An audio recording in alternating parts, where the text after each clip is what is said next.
Hey everyone, welcome back to the channel.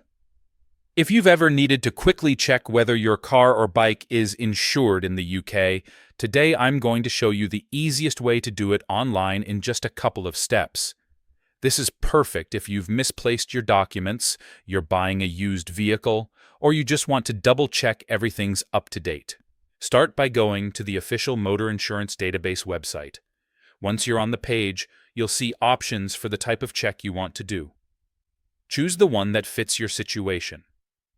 A personal check if the vehicle is owned, registered, or insured by you or your employer. A third-party check if the vehicle belongs to someone else. After selecting the right option, hit Continue. You'll then be asked to read and accept the terms of use.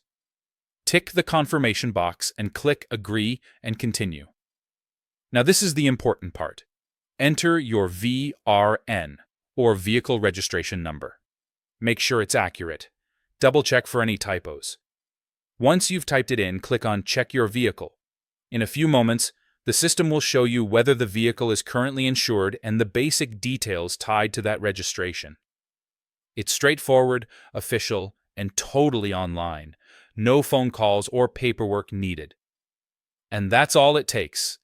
If this helped you out, make sure to hit like, share it with someone who might need it, and subscribe for more quick guides just like this. Thanks for watching, and I'll catch you in the next one.